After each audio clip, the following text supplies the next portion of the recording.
Welcome to the WedPro Podcast, the podcast for WedPros no matter their stage. We are your hosts, Katie and Roxy, and this is the WedPro Podcast.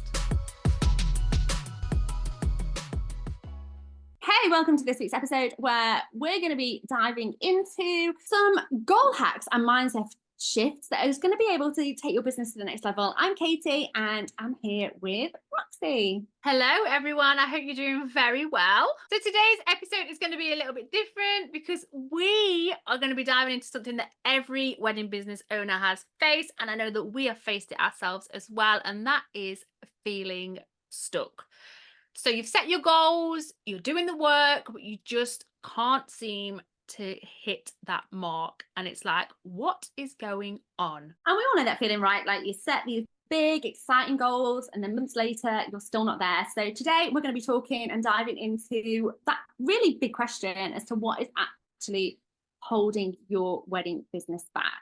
We want to share some kind of reasons why we think you may not be quite hitting your goals and more importantly, what to do about it. Now, we've been hopping on to calls this week. We're back. The kids are back to school. For our UK listeners, anyway, summer holidays are over. And a lot of people have like hopped on calls with us, haven't they? And they're like, oh, I feel like I need to switch that motivation back on.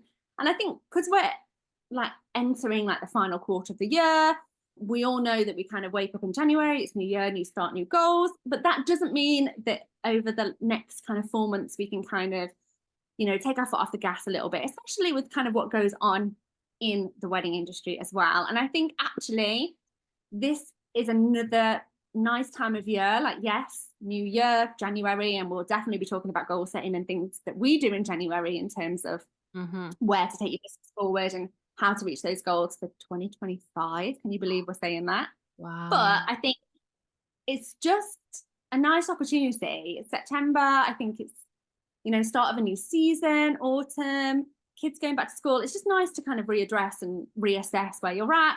Maybe you're somebody that doesn't really set any goals and we can get some goals set for you to reach by the end of the year. So how does that sound? I mean, I'm up for this as well anyway, personally, because I found like the kids go back to school and then it's almost like you're banking on them going back. It's like when September comes, the kids are back at school, I'll be able to get back stuck into work. And you put that pressure on yourself. And I always do it. I'm like, oh, I'll concentrate on that in September. Like for us, when September comes around, we were always like, right now it's like WedCon time. It's like heavy on the promo on WedCon. And it's like, I feel a bit frazzled. And then I know that some others can relate as well. We spoke to a lot of wedding business owners this week. Like Katie said, I've been banking on the kids going back to school. And then it's now like, now what? Or maybe there's just so much going on in your head that you're like, what do I focus on first? So let's just dive in. Let's peel back the layers and kind of look at what could be stopping you from reaching your goals so that we can do something about it. Let's do this. So when you first realize that you're not hitting your goals, your brain and my brain actually immediately goes to the, those easy surface level answers like, oh, I've just not had the time, or maybe like I didn't market enough, there's not enough bookings coming in. But let's be real here, they are often just excuses, aren't they? Yeah, so it can be easy to kind of blame external factors like not getting enough leads coming in, or maybe a slow start to the season. But are these really the root issues? And we don't often, as business owners, really take the time to really dig deep and dive into what's actually going wrong. Exactly that. And that's what we are here to talk about today. And if you're just scratching the surface of what's going on, like the issues, you're never going to actually fix the problem that is underneath that. And the real reasons might surprise you. And trust me, they are going to go much deeper than just not having enough time or leads. For me, I was, it is very easy just to kind of go, oh, that's not gone well and move on. But it's not until we look and peel back the layers as to what is the root cause that then things can change for the future. Yeah, so let's have a look into some of the deepest of deep issues here and what usually happens when someone isn't reaching their goals and what's often lurking underneath the surface. And it's usually mindset, isn't it, Roxy? Yeah, and we all have these hidden limiting beliefs, things we don't even realize that we're telling ourselves a lot of the times. Maybe it's fear of failure or even fear of success. And that is something that I've spoken to somebody about this week, actually. You might be self-sabotaging yourself without even knowing about it. Yeah, and we hear this from wedding pros all the time, like comparing themselves to others, comparing their kind of day one in their business to somebody's year 10, or thinking that just other people are just better than them inside of the business. And these kinds of thoughts are the kind of things that just chip away and silently stop that progress going forward. I can 100% relate to this. I not so much now, but I used to do this all the time. And the crazy part is it's not often about your talent or your skills. You could be amazing at what you do, and you are. But if you don't believe in yourself, none of that matters. And for me, on a personal note, and I don't even know if Katie knows this, I used to compare myself to you quite a lot, right? And I'd be like, but like in like a business sense, but you have reminded me that you've been in business longer than me, you've got different skills than me. Like, yes, you may be, and I think it comes from me being dyslexic, because it used to hold me back. It used to give me a lot of like limiting beliefs, but I've let them go now, and it feels good to have let them go. But like in the past, it's made me feel like I am not as good as Katie, and I know that others can relate. You look at other people and think, oh, why can't I just be like them? But actually, only because they're like good at one part of a business doesn't mean they're good at everything, and you might stand out at other parts. And Katie used to remind me, yes, Roxy, but you are wicked at sales. So do you know what I mean? It's like not everyone is good at the same things all of the time. I think the thing that, and just a really practical example, actually, and I know that we're going to move on to kind of practical steps in order for you to be able to shift your mindset, but something that I've had to do is switch off the noise of other people doing similar things to what we do. I know this is quite difficult, and we went through a shall we, shan't we, of another Bit of a business tricky coach situation. kind of riding off some stuff that we were doing, naming things quite similar to the stuff we were naming them, and happening in the UK and in the US as well. And we were like, right, how are we handling this situation? What should we do? The wedding industry is quite a small network. And actually, it's felt good not to think about this for so long. But I'd have said this time last year, like I'd have spent a lot of mindset time on that, and a lot of mindset time on looking at everything that they were doing to see whether it was almost copying something we'd done, or naming a product quite similar to something we'd named, or doing an event quite similar to the event that we were doing, and it's fine, like we don't own anything. It's very, very rare that an idea comes along that's absolutely original that no one else has ever done before. But I think, yeah, it was the best thing I did was to just switch off the noise and be like, you know what? I'm not really bothered what you're going to do. If you're going to copy, you're going to copy forever. And let's just block and move on and not think about it. And actually, that has really helped, like, focus on our own business, all of that time back. And I wonder how many of you listening are, looking at what your competitors are doing a little bit too much, Comparing, maybe for, yeah. And is it actually helpful? And I think it was never a case of, I mean, naturally, we all look at what our competitors are doing, aren't we, in terms of, okay, is this hitting the market? Let's do a SWOT analysis, let's look. But I think when we went with that kind of like, oh, let's have a little look, and then we found actually some things and URLs that were named our products, that were going to like their products and stuff, and we were like, hang on, this is not okay. It really, took a bit of a different turn. But yeah, just in terms of that, one of the best things I've been able to do, and actually it's massively helped the growth of our business, has been to just block and forget about it. Like block, switch off, let the legal side of things deal with the legal side of things, and just detach myself from because the more you look, the more content shows up as well. And that's the thing. And I wonder how many of the people actually realise that the more You were, that they're yeah, looking at it was like, would you say a daily every thing? day. Yeah. Yeah, I'd be the more like, they're looking at that, just stop looking. Just, if you don't look, then you're not going to can't see bother it. you. And it took me a long time to actually like get on board with that. And actually, maybe we only did because we got quite busy, and then I I got think myself that's into a it, habit of yeah. not. Yeah, but actually looking back, it's given me hours and hours and hours, probably days of time and headspace that I wouldn't have had. But I wonder how many of you really realise that more. And actually, for all sorts of content that doesn't make you feel good, like block it. Yes. Block the content that doesn't make you feel good. Yeah, So, what I would right. say is, because you can't control what they are doing, but the one thing that you can control is you and your mind We and love what you that. put your effort into. So like take control of that and be in charge of going, okay, like I choose to focus on me, not on you. Yeah, I love that.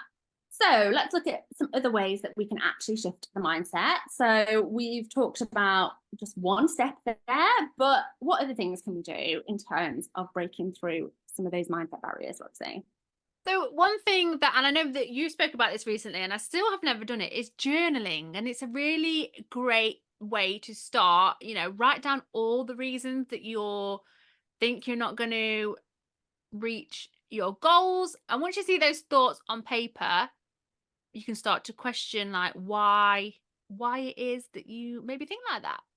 Yeah, this is about challenging those beliefs. So ask yourself, get those beliefs kind of out of your head, get those kind of reasons why you think you might not be reaching those goals, and then just ask yourself, is this true, or am I just holding myself back? So we hear a lot of people say that they aren't very good on social media, or they don't want to go live on social media. What's actually stopping you getting better at it? Is it really about a skill, or is it about a fear of showing up? And actually, I've been reading quite a lot of stuff this week about treating your business like it's your job. And if you had a boss in your job and I your love boss told you that. that you had to show up live on social media 3 times a week You'd probably to do get sales, and that was your job, you would do it because you're getting paid. And I think so many of us, ride off the fact that yes, it's our own business and we can do kind of what we want. However, if you want the outcome, you've got to do the work. 100%. Yeah, I like that. And I think quite often some of the things, it almost does seem like little excuses where actually sometimes we just need to get past that, find the root cause of it, instead of just using that same reason, let's call it reason, not an excuse, and just get to the bottom of it, put it to bed and move on. And then be like smashing out your social media, be hopping on lives. I used to hate doing lives, but I wouldn't have grown, like I have done if I wouldn't have pushed myself out of that comfort zone and have just done it. I actually love it now. Like it's one of my favorite parts of my job. And gosh, I would not have said that a few years ago. So what you need to do when you are journaling, and actually I was just thinking, I probably have not journaled because I've always associated it with writing down, but I could do this in the notes on my phone, right? You can voice note journal. Yeah.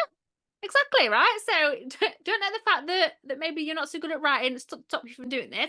But when you wrote those things down, then you need to really make a commitment to replace those negative beliefs with positive ones. So instead of saying, I am not good at this, try saying, I am learning to get better at this. And that simple shift can make all the difference.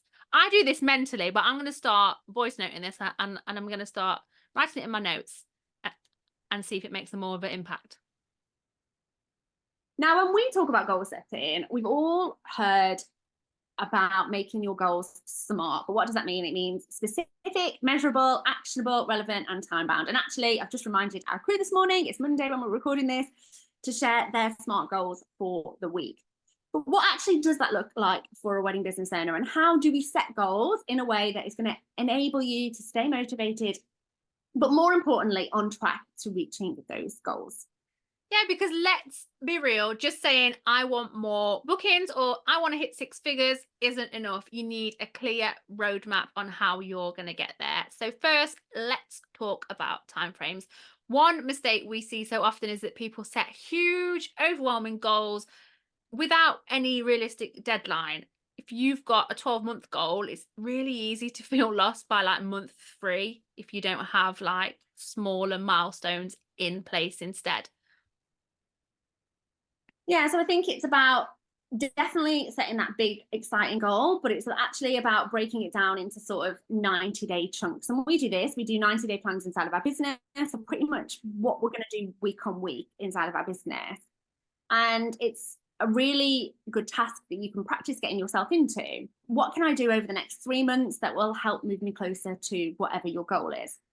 Maybe these things in terms of you getting more bookings. Yes, that might be your overall kind of overarching key objective that we would say. But what are you going to do in the 90 days? Maybe that is going to be optimizing your website. Maybe it's increasing your visibility on social media. Maybe you're going to look at a new platform that you can be on.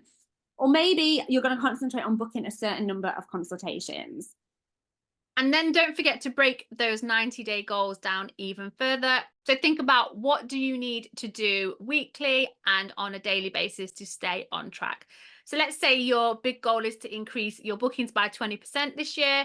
In the next 90 days, your focus could be on booking 10 new consultations. And then from there, your weekly goal might be to attend 1 networking event or reach out to 5 new leads. And then break it down even further into daily tasks. This could be, maybe it's as simple as updating your Instagram feed, or responding to inquiries or responding to stories to get some conversation started, which will then turn into new leads and consultations.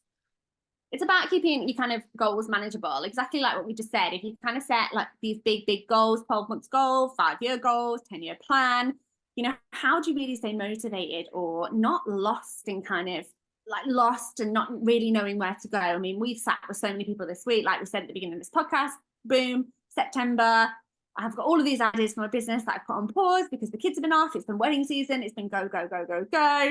What do I do? And it's just about organizing that stuff. And it's about keeping, those goals manageable. And if your daily or weekly tasks become too overwhelming, you are more likely to procrastinate and not get anything done. And what you need to do is start small, and momentum builds up into, a momentum's going to build as you kind of see those smaller tasks turn into the bigger wins over a period of time, which is why it's important to set goals that are realistic and time bound.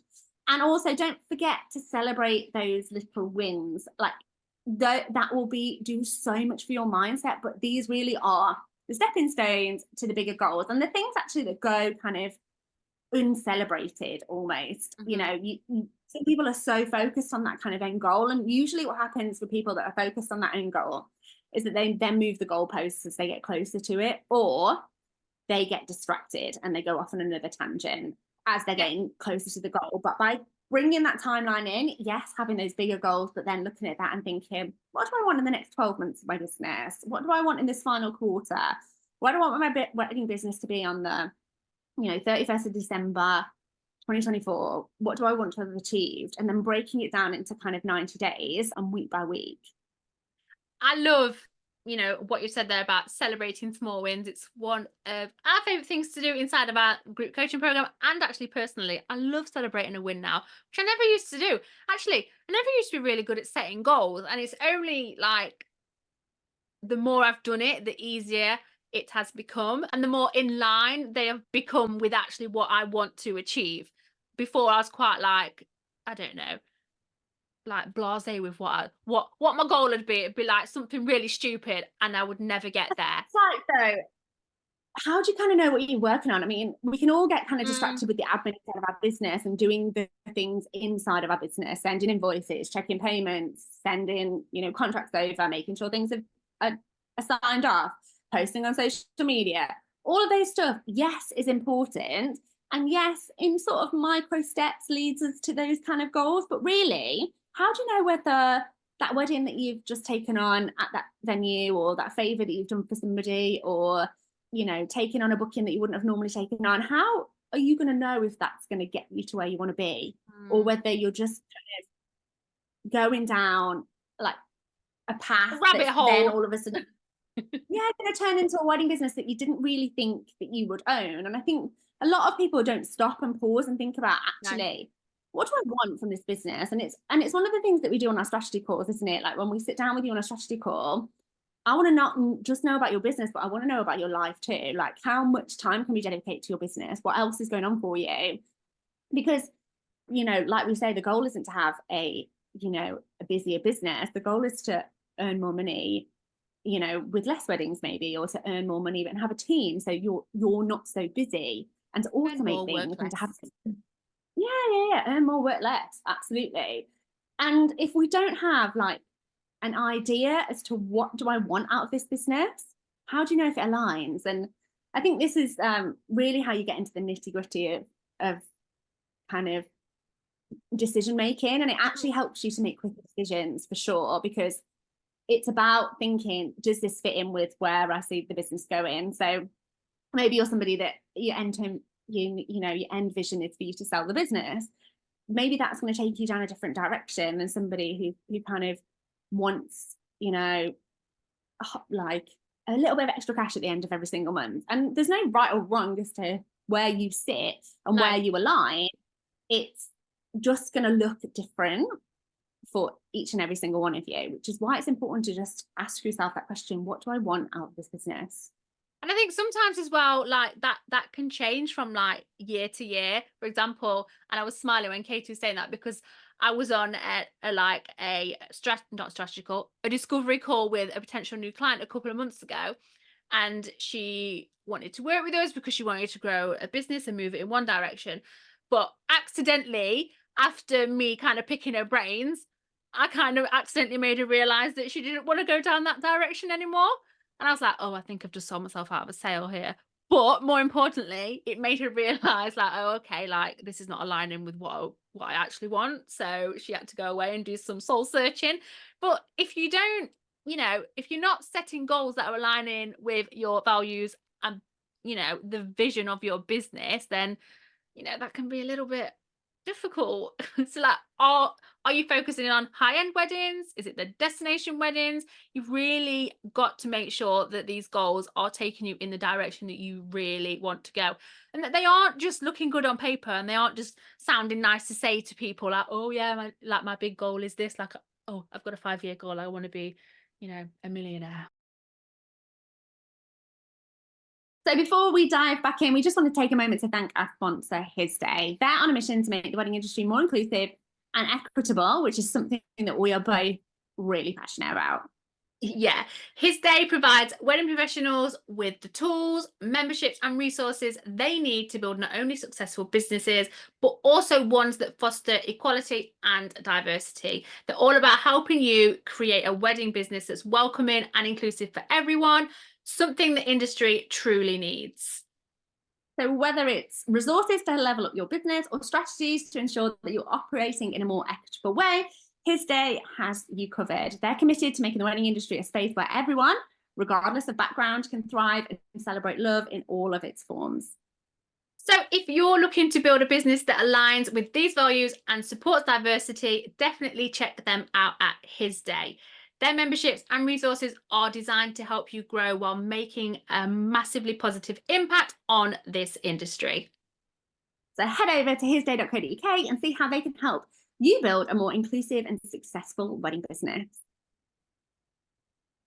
So now, once you've broken your big goal into smaller, actionable steps, it's important to be able to stay flexible. Sometimes life, and don't we know, life can life, or business changes, and maybe the goalposts shift, or you realize that what you initially set out just doesn't align with where you're headed anymore. And I think it's just okay to kind of acknowledge that it's okay to adjust these things. Nothing. Sometimes things just don't go to plan, you know. Revisit your goals regularly, maybe once a month or at the end of each 90-day cycle, and ask yourself, are these goals still right? Am I on track? Have a look at what's working, and have a look at anything that might need tweaking too. And because just because you wrote it down once doesn't mean it is set in stone. I think it's really important to acknowledge actually that when you are goal setting, it's about as much as looking back. You know, we started this podcast by saying, oh, you know, it was important to know where you're headed, or if you know, it's easy to blame excuses if we don't really have a clear direction, but actually you don't know what's going to work or isn't going to work unless you look back. And you don't, you know, we always do like have like a plan, review, do kind of, don't we? And Yeah. it's about like reviewing things regularly, you know, what's worked, what hasn't worked, because quite often we focus as business owners on what maybe hasn't worked, whereas actually it's really important to focus on what is working as well, and what we may just need to, you know, turn the dial up 2% on that or 5% on that. And what would that mean to you in your business if we could, you know, look at what is working inside of your business and turn the dial up on that 10%? What would that mean for you if this area of your business, like let's take referrals for example, if we could turn the dial up and get you 10% more referrals, what would that look like for you? And I think the only way really to stop making excuses and to be able to sit down and think, you know, what is working, where are things going, why am I not reaching my goals, why isn't my wedding business where I want it to be yet, is to actually sit and review things and to sit and think, right, okay, what did I do over the last 90 days, what's gone well, what hasn't gone well? And yes, lives and things get in the way, and you know, these are all valid things, you know, but it's about just acknowledging them and knowing that that was the reason and being honest as well. And I think this is what's also quite important for you, to have those motivations and to have the goal for that motivation, so that when life is lifing or business is tough and, you know, you've had a setback, whatever that looks like, business is businessing, you know, you've had a setback, whatever that looks like, and to be able to dust yourself off and pick yourself up, you know. Yes, I'm an advocate for not getting the laptop out in an evening unless we have client-facing calls, and we tend to only do those twice a month anyway. And because it's scheduled in, I feel like that's okay, because it's scheduled in, and we maybe take half a day on that day so that we clear our time back in other times. But will I get my laptop out on a weekend if I haven't caught up on the work in the week? Yes, I will. And if the kids are nice and quiet, and my kids are usually at an age now where for at least a couple of hours they either want to go and play with their friends, or and they want to watch a film or whatever, on a Saturday or a Sunday, or sometimes both, if I've not caught up on what I need to do, I'll get the laptop out. Do I want to particularly do that on a Sunday? Not all the time. But is it because I really want where I want my business to be? Absolutely. And that's what, you know, really the message is, because we have the goals in place, because I know, am I on track? You know, there's a certain amount of discipline in there, isn't there? Like you have to be disciplined. Motivation is discipline, really, and thinking, oh, okay, I could just let this snowball and think, oh, okay, something went a little bit wrong in my week, so I've got to catch up, but I'll do that next week, and then that becomes the week after, and your to-do list all of a sudden has 10 things on it that you didn't know needed to be done. And I think just having that motivation, checking in with your goals regularly, reviewing them, looking at, okay, did I hit that? No, why not? It could be that you're setting too big goals, and actually you need to be more realistic. And that's why, you know, we set SMART goals, and we encourage our WedPro CEO members to set SMART goals as well in the businesses that we work with. I think it's, yeah, exactly what you said. Are you on track? What's working? You know, what needs to be tweaked here? And also about asking for help. Yeah. You know, we have so many of you come and tell us, and some of our WedPro CEO members who come to us and say they've hit roadblocks because they just didn't know what step to take next, or they've got stuck on one area of their business. If that is you, don't be afraid to reach out to a mentor or an industry peer, or reach out to us and inquire about programs like ours for some guidance. Absolutely. You do not have to do it alone. And sometimes just talking it out with somebody can bring a whole new perspective. Accountability partners are great for this. You know, mentors and business groups can all help you really stay on track and keep focused. That's it. I think, you know, it's really easy to just let the months roll by and the days roll by and sit at your laptop every day thinking, what am I doing today? And 100% we're all busy being busy. But I think sometimes we can be a bit of a busy for the sake of being busy as well. And goodness, couldn't we just get caught up in the admin all the time? And all the time. I said it today. So I just feel like an admin slave. But actually, it's also then about, well, we've had time today, haven't we, where we've strategized for 20 minutes, where we're like, right, this is what we want to do to grow this. But without having the goals and without having kind of a plan of where we want our business to be, you never have those conversations with yourself, or you never journal about what you want, because you just sit at your computer and you do the work that comes in. And I think being a business owner and having longevity in the wedding industry, or any industry, is about really knowing where you're headed. And you mentioned there about that discipline, you know, having that discipline in order to be able to get there, and treating it like a job. Like a job, yeah. More I than, really like that. I've taken that on board today. Like, yeah, it does. It's what I normally say about, taking that emotion out of it, because it's not about that. It's about having a business that's going to work. It's not just about, oh, this is my business, and all the emotion that comes with it. You've got to put your CEO I'm in. only going to do the things that I love. Yeah, I'm only going you to can't do it. I like. No, And I think, absolutely not. Like, some things aren't fun. Like, we chasing people for payments that are overdue is not fun. Sometimes asking for the sale, we hear that a lot, that people don't like to do that either. Like, but to hit these goals, there's certain things that we've got to do. And I think, it's just that discipline piece. So match it with the motivation. Hopefully we've shared you a few little things and tips and tricks there in terms of how you can get over any roadblocks inside your business, and you can kind of identify what might not be working for you when it comes to kind of you mapping out your business and reaching the goals. If you're somebody that isn't reaching, feel free to reach out to us. We'd be more than happy to help you. We're more than happy to talk to you about how we can step in and provide you with that kind of next step for you inside your business. Thank you so much for joining us today and for listening to us. Remember to go and check out those resources from his day. We'll pop. Thanks for listening to this episode of the WedPro Podcast. Full transcripts of this episode, plus every other episode we have done, are available at www.theweddingbusinesshub.com/blogs. Thanks so much for listening. If you do have any questions about this episode or anything else at all, you can email us at info@theweddingbusinesshub.com. And if you are loving our episodes, which I know you are, make sure you hit the subscribe or follow button so you can stay updated with any new episodes that land. We look forward to seeing you on the next episode. The link in the show notes below, and we'll see you on the next episode. Bye, everyone. Bye.